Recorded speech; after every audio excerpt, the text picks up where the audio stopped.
Someone criticized us and said that these videos have become politicized, especially on this channel. I'd like to address. I would like first to give a disclaimer. I speak entirely on behalf of myself.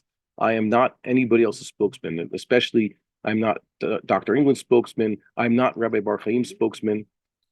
Okay, I'm lucky they allow me to have my own content here. Okay, they're doing me the favor.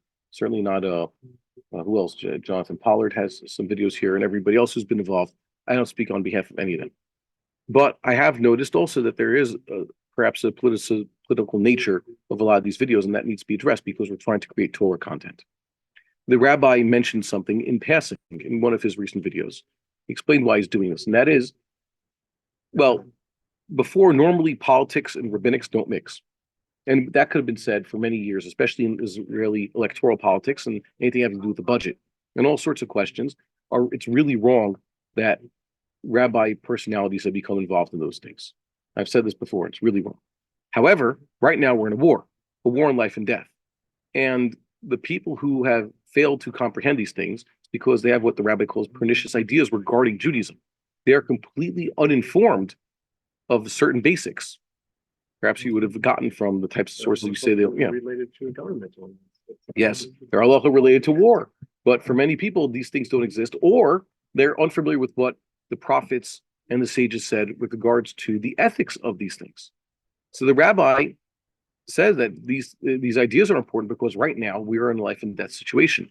And sometimes halacha should inform our politics.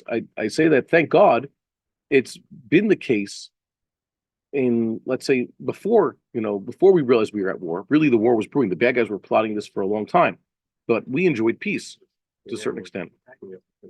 Yeah, we never finished it, but there's been times of relative peace and prosperity.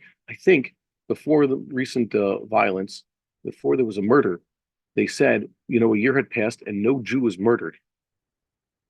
Al Kiddush Hashem, what they call Al Kiddush Hashem, no Jew had been killed in a terror attack for an entire year. Israel's first time in its history. It was recent. It was sometime during China virus.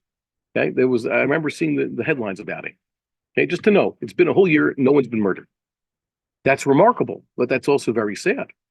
So until now, we've had relative peace, and when we could prosper, we've had people at least felt this way. I know it was an illusion, but still, when it was relative peace, the politics were foolish. They were things in which we should not get involved. But now things have changed. So Eis Lasos Lashem, like Rabbi Akiva himself, Rabbi Akiva, no greater sage than Rabbi Akiva, right? And he had to make his political endorsements of who he thought was Melech Mashiach. And Rambam says that was the majority opinion at the time. So too, we have to deal with these issues. We have to get people to understand that we are in danger right now. And when Am Yisrael does not understand these points, eventually it starts a downward spiral, and we could see ourselves in Golus again.